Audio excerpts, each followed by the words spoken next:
My wife Lisa and I have an ongoing debate about our hearing, and I guess it's really about my hearing because she admits she doesn't hear well, but I'm not quite as open to admitting that.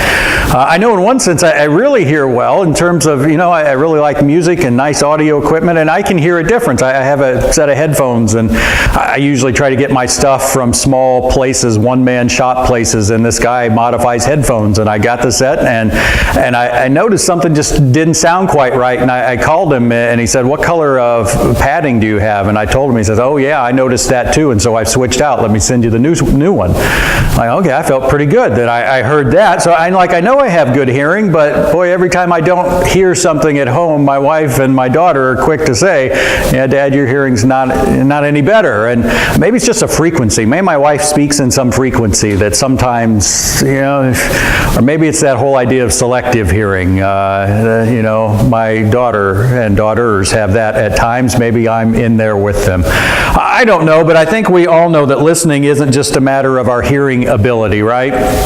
That listening is more, and that's why Jesus says in this passage we're going to look at today, "If anyone has ears to hear, let him hear." Well, I think everyone he was talking to had ears, so it's not just a point, if you have the physical ears.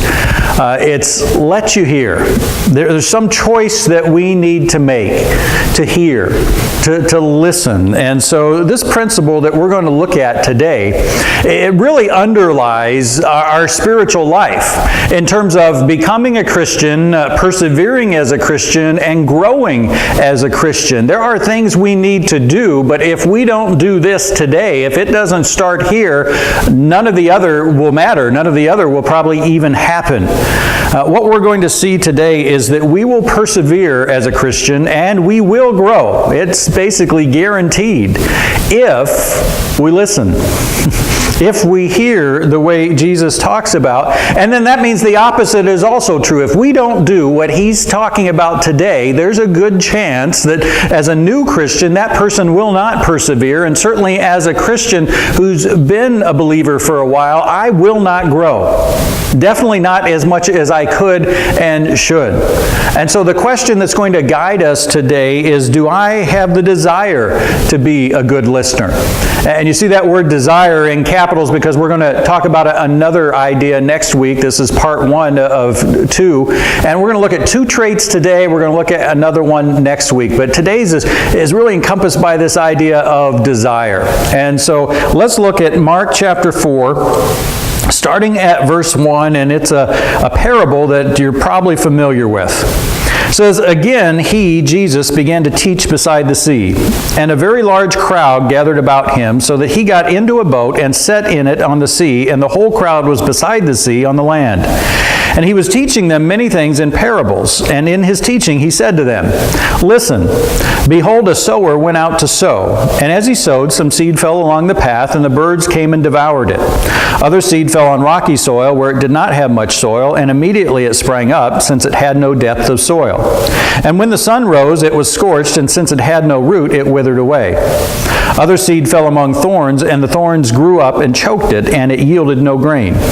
And other seeds fell into good soil and produced grain, growing up and increasing and yielding 30-fold and 60-fold and 100-fold.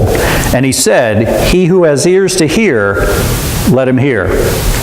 Well, we see this story that Jesus gives, this parable, and it's interesting. Mark tells us he began to teach, and very often Mark tells us that Jesus was teaching, that he taught, more often than any other gospel, but less often does he give us the content. This is one of the few times where he says, here's what Jesus taught.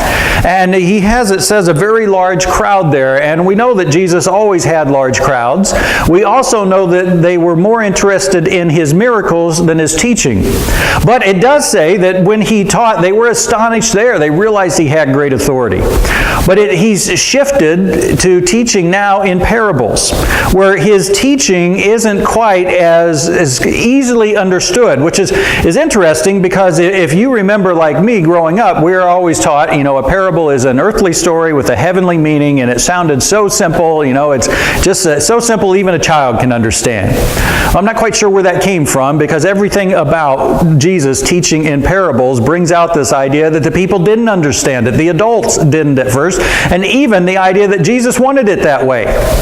He wanted it to require some effort on their part. And in a sense, he was thinning out the crowds to the ones who had the desire to hear and understand, who were willing to do what it took.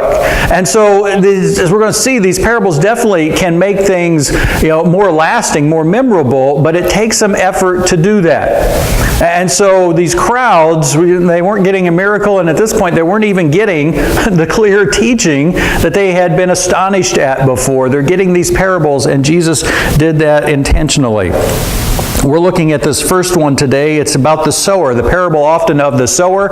Even Jesus refers to it that way in Matthew. I've always thought, I don't want to argue with Jesus, but it seems like it's more the parable of the soils, because that's where the difference is. That's where the focus is here. But it's about a sower sowing seed, and back in that day, they would have the seed in a bag, and they would just throw it around. It wasn't digging a trench there or a small path. You can tell I don't garden. And, putting the seeds in there. No, he would just throw it around. And because of that, it would land in different areas. He tried to keep it in the good area, but he wasn't specific about it. And so the whole parable is about, what happens to the seed when it lands on these different soils? What's the result? And we're going to see the idea is that we are and can be the different types of soils, and it's our choice. Do I have the desire to listen? Do I have the desire to be the soil that is going to yield the results in whatever way?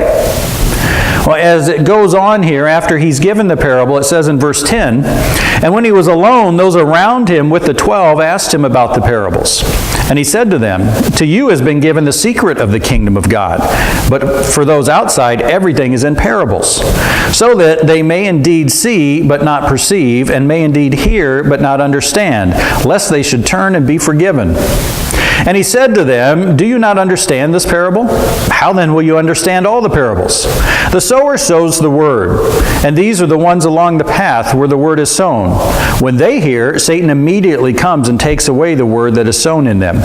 And these are the ones sown on rocky ground, the ones who, when they hear the word, immediately receive it with joy. And they have no root in themselves, but endure for a while. Then, when tribulation or persecution arises on account of the word, immediately they fall away.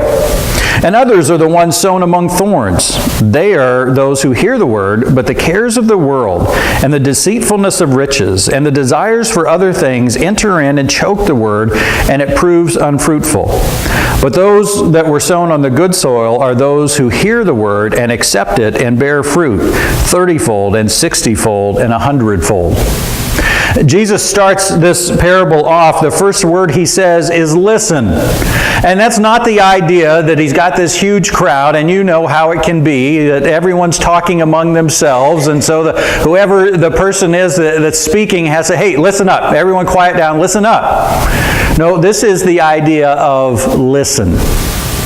Choose to listen. It's the same as verse 9. He who has ears to hear, let him hear. He repeats that in verse 23. It's the idea of make this choice to approach things in a certain way. And so what does it mean to listen and hear? Well, one, we have to realize he says there the sower sows the word. So he's talking specifically about the Word of God, Bible principles and teaching. And often you might think, well, it means understand. And there's an element of that, but one thing you have to realize is you can't directly at least choose to understand. If you're in a class and the teacher is saying, understand this, well, if I don't understand it, I can't just, okay, now I will. But there are things I can do to help me understand, and that's what Jesus is talking about here. And based on the problems of the soils and also the nature of the good ground, we can tell what is required. And we're going to see another trait next week, but the first two traits, one is openness to accepting the truth. To listen and hear, first of all, means to be open to accepting the truth. And part of that means I need to examine myself. I need to be open to examining me in relation to the truth. Here's what it says. All right, where do I stand in regard to that? And then the second trait is a commitment to live out that truth. When Jesus says listen, when he says hear, that's what he's saying. Be open to this truth and be committed fully to living it out. That's what will result in the good results. And like I say, we're going to look at another element next week. Well, as we go through this, I want us to realize, the most obvious application is for a person becoming a Christian.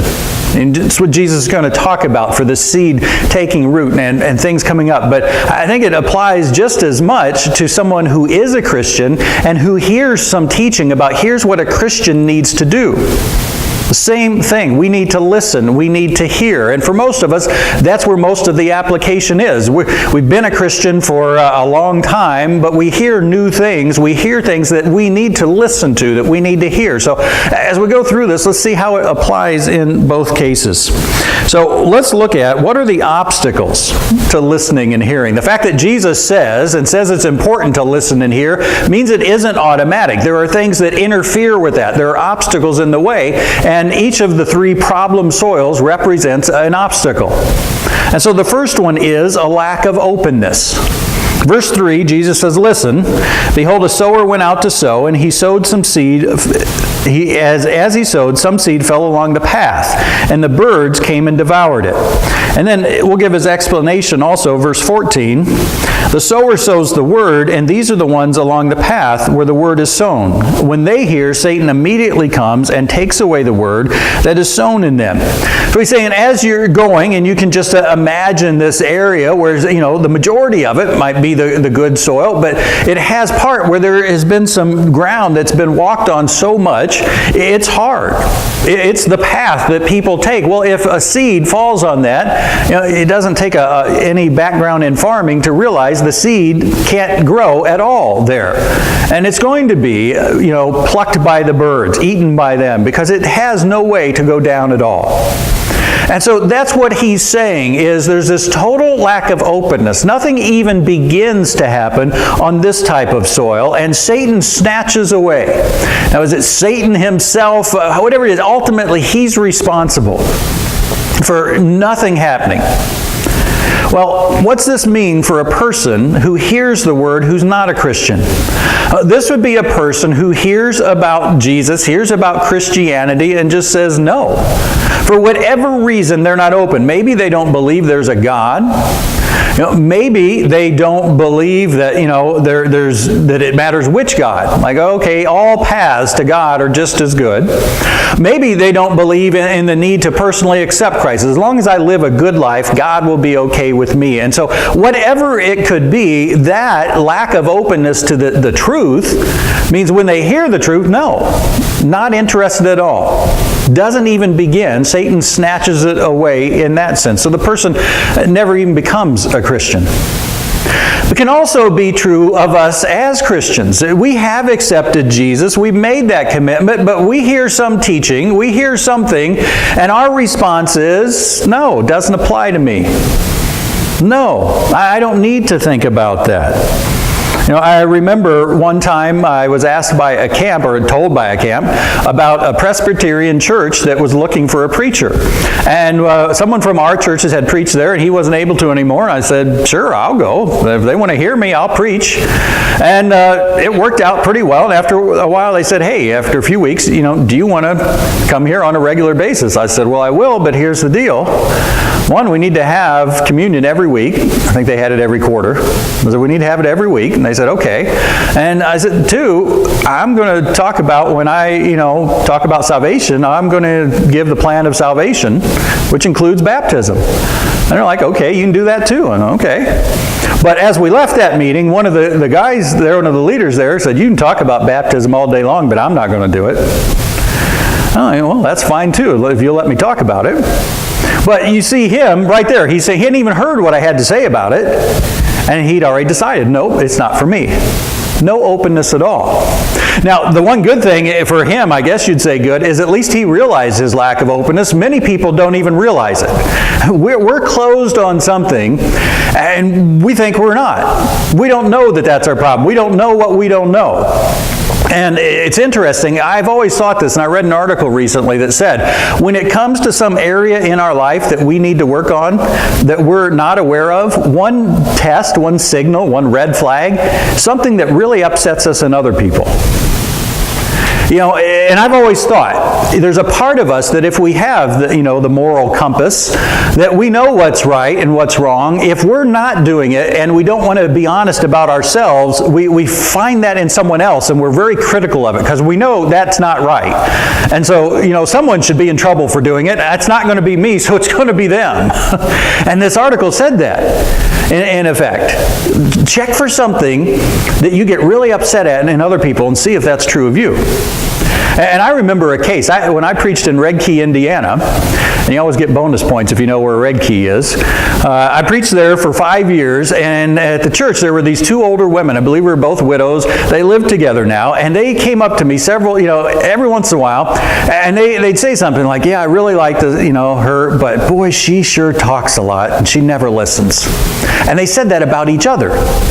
Well, they invited me over for dinner, as people are prone to do when you're a single guy and they think he's probably starving to death. And they were half right. And so they invited me over for dinner one time. And after dinner, I will never forget this. I'm sitting at the table, this square table. I'm on the one side. There's one here and there's one here. They both start telling me a different story.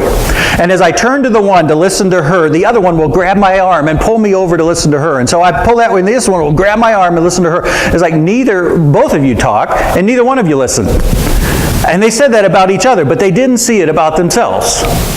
And I've always remembered that, and that's true. What bothers us about, what do we say about other people? That's a test. And it's a test here that maybe I'm not even open at all. I don't even see it in myself. And so I hear it taught, I read it in the Bible, and like, nope, not me, move on. Well, check and see. If there's something that bothers you about someone else, maybe you need to dig the soil up a little bit. So the first problem, the first obstacle to listening and hearing is that total lack of openness. The seed doesn't even have a chance to take root. The second obstacle is shallow commitment, and this one refers to the depth of the soil. Look at verse 5. It says, other seed fell on rocky ground where it did not have much soil, and immediately it sprang up, since it had no depth of soil. And when the sun rose, it was scorched, and since it had no root, it withered away. And then Jesus' explanation in verse 16, it says, and these are the ones sown on rocky ground, the ones who, when they hear the word, immediately receive it with joy, and they have no root in themselves, but endure for a while. Then when tribulation or persecution arises on account of the word, immediately they fall away. Now, there's some real interesting things in this. Verse 5 talks about it immediately sprang up, the seed, since it had no depth of soil. And so that's the idea. The decision was immediate, but there was no depth. And so it brings out the idea that sometimes a quick decision isn't always the best decision in any regard, even becoming a Christian. If that quick decision means you really didn't think it through. Because you know what? If you make a quick decision to follow Christ for no good reason, you can very easily make a quick decision to quit following Him for no good reason. And this is one thing, it can be true of anyone, but I think it's especially something to be on the lookout for kids. And maybe especially kids at camp. I've been at camp, and we love to hear the statistics of this many people accepted Christ. Boy, you want to make sure it's because they really thought things through. And they made that decision for a good reason. A well-informed, thought-out, committed reason, not because Johnny was doing it too. Because otherwise, they can just as easily make a decision and fall away. And that's what this is saying. Again, there's no depth here. And so immediately it sprang up, but then it faces these problems here. It says in verse 17, and they have no root in themselves. And the key there, it's the idea that the root is in themselves, but it's not much of a root. They have no real root to speak of. But the problem is, it is in themselves. Versus, because this is his explanation down there, versus in God. And so they make this decision, but they don't know enough to rely on God for the things that they are going to face. And it makes it clear when tribulation or persecution arises, when, not if, on account of the Word. What's that mean? On account of having accepted the Word. Satan is going to bring tribulation. Satan is going to bring persecution. There's going to be difficulty because you've accepted him. Count on it. But if your root is only in yourself, if you're only relying on yourself, you won't be able to face it because you're not relying on God. You can't endure those trials that will come. Does that make sense? You see what he's saying there? And so this obstacle here, I describe this one as pressure. You know, it's those trials, it's those tribulations from the outside, and you can't endure. And so you think about it as a person becoming a Christian. That person makes a decision. They hear it, and very quickly, yeah, I'm for it, without giving it a lot of thought. And so they don't have the depth. And then when these persecution comes, they just stop. They give up. You know, I've seen this. I can think recently of someone, you know, became a Christian, and how, you know, one, he did the things you're supposed to do, but then also he had the real mark today of a Christian. He began posting Christian memes on Facebook. You know, like trusting God and committing God and Jesus guiding me and all these things. But then some real persecution came, and real persecution. I don't deny it. Wasn't able to stand up to it because there was no depth there. And so people, when they become a Christian, need to realize, you know, need to go deeper than what happened here. They need to know not just the what to do, and this is where I talk about, when we saw it in Wednesday night a few weeks ago on the growth pyramid. You know, we focus on the what. Here's what a Christian does. But we don't talk a lot about the how and the why. You know, it says in Romans, be transformed, change your what? How? By the renewing of your mind.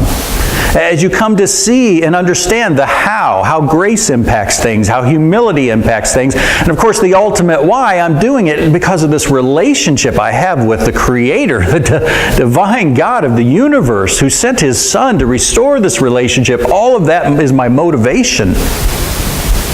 And the same is true for us as we grow. This is true of people that have become Christians and fall away, but how many times for us as Christians who we aren't falling away, but we hear something new and we say, you know what, I need to start doing that, or I need to stop doing that. Wow, I do. But then what happens?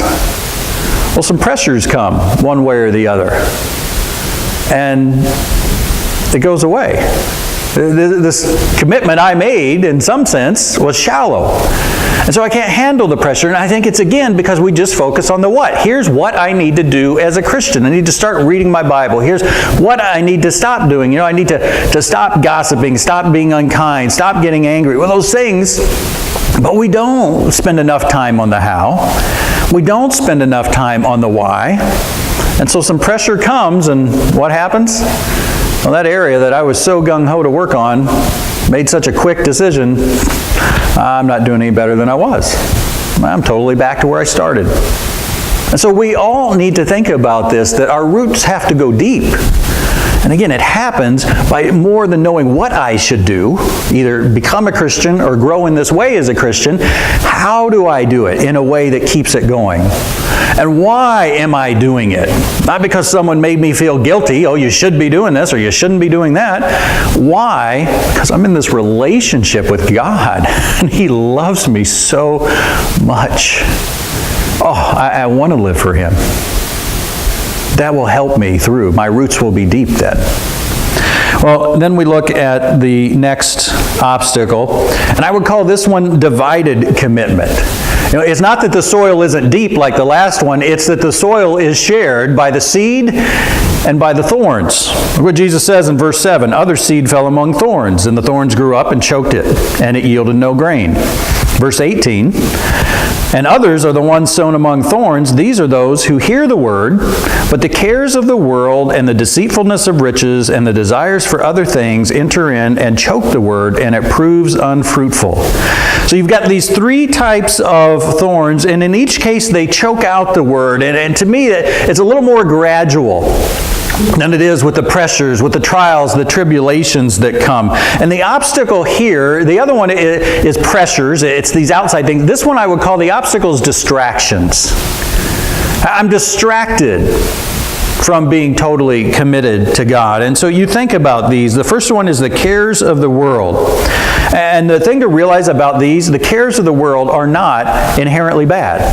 In fact, in some ways, they're necessary. What's a care of the world? And, when we use it, sometimes the Bible uses the word world in totally bad, the world versus God, but sometimes it's just the fact we live in the world. We can't escape that. And so what are some cares of the world? Well, you know what? I need to make money, right, to eat, to pay rent or mortgage. If I'm a parent, I have kids.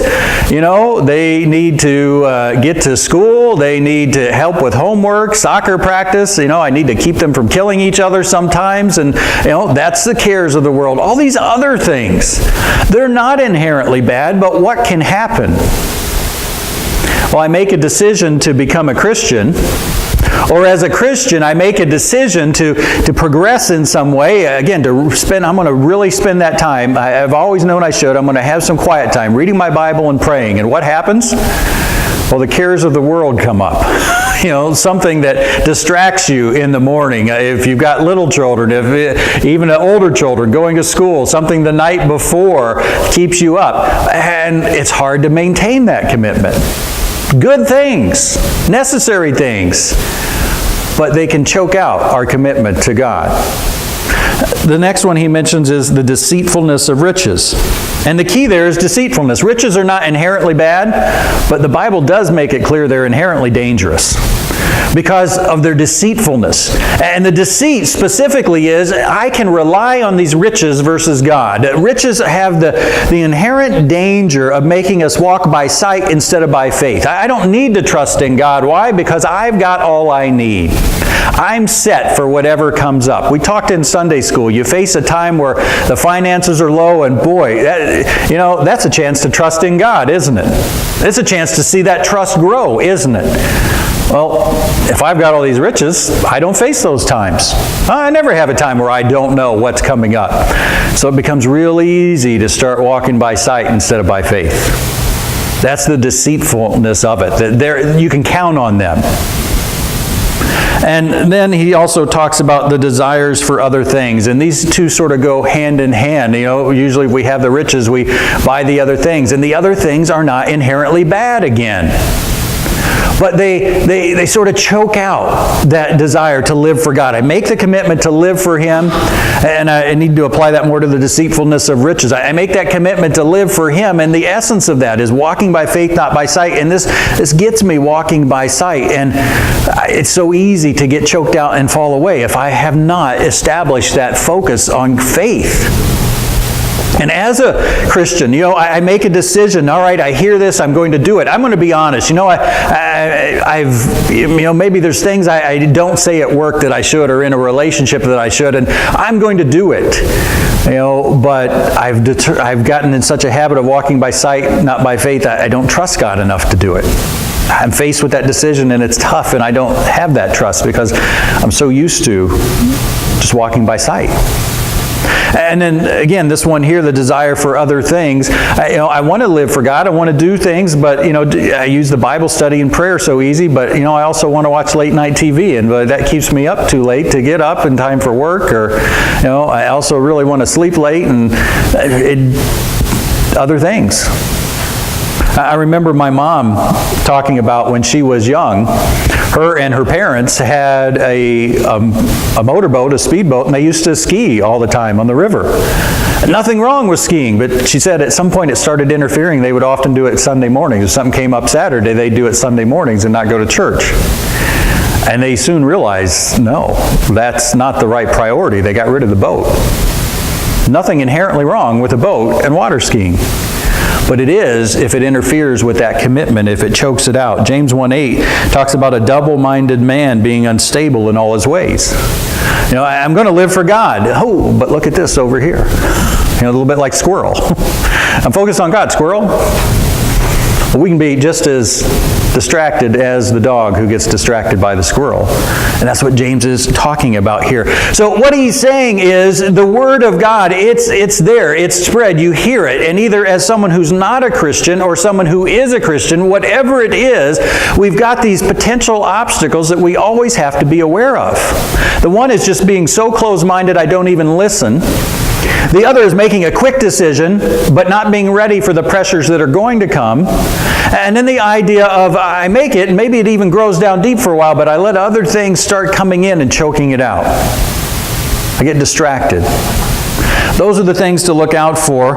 Well, what is the result then if I do listen and if I do hear? Verse 8 says, and other seeds fell into good soil and produced grain, growing up and increasing and yielding 30-fold and 60-fold and 100-fold. But those that were sown on the good soil, verse 20, are the ones who hear the word and accept it and bear fruit, 30-fold and 60-fold and 100-fold. Now, those yields are totally unrealistic in the physical world. You know, in Jesus' day, they could hope to experience 4 or 5 times. That would be a good yield for the harvest. But Jesus is making this point. You know, that doesn't happen in the physical world, at least not often. I did this week, it sort of reminded me, and this is really how it happens for us as a Christian. If we become a Christian and we spread that to others and they spread it to others, that's where you can see that yield. Well, I was reminded of this week. Lisa got some tomatoes from her brother-in-law who has a neighbor who they immigrated from Macedonia around World War II. And apparently they brought some tomatoes or tomato seeds, and they have kept those seeds going ever since. And so Lisa got some tomatoes from these Macedonian tomato seeds. I thought, well, how many tomatoes have come from those seeds over the last, what is that, like 80 years? And so, you know, that happened. Well, that's what Jesus is saying. You know, this is unrealistic physically in most cases. But boy, it can spread. If we will do this, the impact, the result can keep going like that. It can be 30, 60, or 100-fold. But the key is it's the ones who hear the word and accept it. I accept it. I truly listen. I hear it. I'm open to it. And I accept it. I begin living it out. And so we think of a person who becomes a Christian, and of course, now one thing, realize this doesn't mean you won't face the pressures, the tribulations, the persecution. This doesn't mean there won't be potential distractions. You'll still have challenges to your time, but if the roots go deep and you keep the thorns at bay, you will continue, you'll be able to face those pressures, you'll be able to overcome those distractions, and you'll experience this growth here. It will happen. And it's our choice, though, what soil we're going to be. And our choice can vary. You know, do you have things in life that you hear? Maybe, again, where most of us have made the commitment. I hear something, I'm like, oh yeah, that I need to work on. And I hear something else, like, that one, I'm good there. I haven't really stopped to think about it, but I don't want to stop to think about it. That's the point. I'm good there. And I can be different soils in different situations. It's my choice. So the one question, though, we have to answer before we move on, because there's an interesting section in the middle. Did you see that? Does God want everyone to understand or not? Look what verse 10 says. It says, when he was alone, Jesus, those around him with the 12 asked him about the parables, and he said to them, to you has been given the secret of the kingdom of God, but for those outside, everything is in parables. So that, and then he quotes from Isaiah with the words altered somewhat, they may indeed see, but not perceive. They may indeed hear, but not understand, lest they should turn and be forgiven. Well, it sounds like God saying, I'm just going to tell them parables. I don't want them becoming Christians. I don't want this to take root. Is that what God's saying? No, what he's saying is this is what's happening. I am talking in parables, and there are some, and we're going to see in just a minute, who choose to stay on the outside, who don't dig deeper to see what it means. And if they did, they would perceive. If they did, they would understand. And if they did, they would be forgiven. God is not describing what he wants. He's describing what's happening. What people are choosing to do. Again, the point of parables is not to make things simpler. It's to make them lasting. You know, you're going to walk away today and you won't remember a lot of what I say, but I'll bet you remember those two women tugging at my elbows, won't you? Yeah. Well, that's the point of stories. But then you've got to make the choice. You've got to dig deeper to put something with that. Okay, when I remember that crazy story about the two women pulling at Steve, remember, if I get irritated at something in someone else, that's a sign to stop and check that for me. Otherwise, you haven't really dug deeper. And that's what the parables are. You choose to do it. One person said, by this method of teaching in parables, Jesus not only invited his audience to penetrate below the surface and find the real meaning, at the same time, he allowed them the opportunity, which many of them took, of turning a blind eye and a deaf ear to the real point of the issue. It's our choice, and that's where the last thing we need to look at. It comes down to us. Verse 10 again says, and when he was alone, those around him with the 12 asked him about the parables. And he said to them, to you has been given the secret of the kingdom of God, but for those outside, everything is in parables. Why to you has it been given, the secret? Because they asked for it. Look what it says. When he was alone, those around him with the 12 asked him about the parables. Who were those around him? Not just the 12 who had made a commitment to follow him. It was anyone in the crowd who wanted to know the answer. Everyone could have asked for the answer, but these are the people who said, I want to know, Jesus. Tell me about the parables in general and about this one. What's it mean? I want to know. And so we can choose whether we want to be around him or we want to be on the outside. And the only thing we get is a story that we don't know what it means, because we haven't taken the time to dig deeper. We must choose. And what's that look like? Well, I've got to examine myself and see. If I don't examine, I'm that closed soil, that hard soil, that nothing happens. I've got to apply it to me, and I've got to live it out. That's what it means to listen, and that's how I experience this growth. That's what it means to have ears and hear. And here's the thing to realize, every one of us is choosing. It's not like you need to choose. You're either choosing to take this today and every day, and any time you hear or read the Bible, God, let me know. I want to stop. I want to look. Does this fit me? Do I need to learn something from this? Oh, yes, I do. Okay, what do I need to do to put it into practice in my life? All right, God, now I'm going to do that, and I'm going to keep doing that. With your help, God, please work in me. I'm choosing to do that every time or not. So I'm choosing to grow or not. I'm choosing which soil I want to be. And one thing, and I just mentioned it, please realize it's God who does the growing. We can't make the seed grow, but it's us who chooses which soil I'm going to be. I can choose which soil. I don't make the seed grow. God does that, but I choose. Am I going to be closed to even hearing it? Am I going to be shallow, and the first trial that comes up, I'm going to abandon it? Or am I going to be full of thorns, and boy, I'll have a good heart for God, but it'll just get squeezed out? Or am I going to be that good soil there? Those are all the options, and we each have those options. Well, as the last thing, you know, I always bring up a root problem, and I couldn't help but seeing something that so often we don't see. These unrealized biases. I'll always remember, you don't know what you don't know. And that's what I think it's talking about here in verse 13. This is another verse that people look at, and I think they miss the point. Verse 13, he said to them, after they asked him about parables, do you not understand this parable? How then will you understand all the parables? Some see that as a rebuke. It's like, come on, guys, I picked you. Did I make a mistake picking you 12? You're not the sharpest knives in the drawer, guys. Get with it. I don't think that's what he's saying, but I think he is making the point. You know what? How are you going to understand all these parables? By doing just what you're doing now. By humbling yourself, by coming to me, by asking. I think he's telling them, listen, you aren't any different than the rest of them initially. No one understood this. The difference in you is you came to find out. And if you're going to keep doing this, if you're going to keep learning and growing, you got to keep doing that. Come and find out. Examine yourself. And that's the key to overcoming then, is that examination. But if we don't do that, when it comes to our openness, if we think, well, this doesn't apply to me. I've been a Christian for so long. I've got all this stuff down. This one just doesn't fit me. I'm doing fine when it comes to kindness. I'm doing fine when it comes to gossip, anger. Or our lack of commitment. We make the decision, okay, God, I'm going to try it, but we don't follow through, and we think, it's totally understandable. If you had all the things going on in your schedule like I do, you would understand.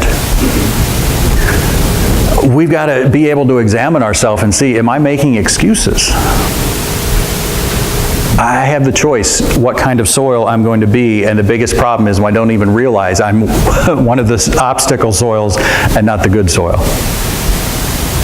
Well, last thing, what do I need to do now? I would challenge each of you. First of all, identify my soil problem.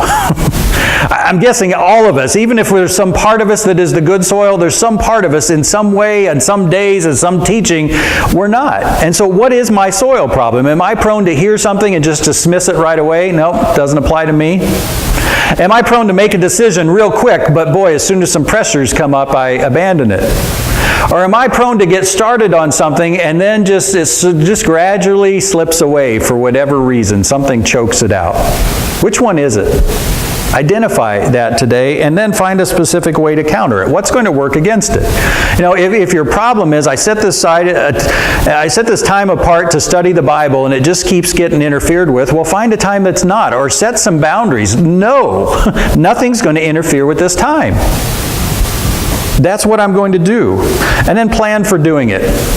And maybe get a friend. Ask some questions. You know, hey, how's it going with that thing you're working on? You know, not to make you feel guilty, but to help and encourage you.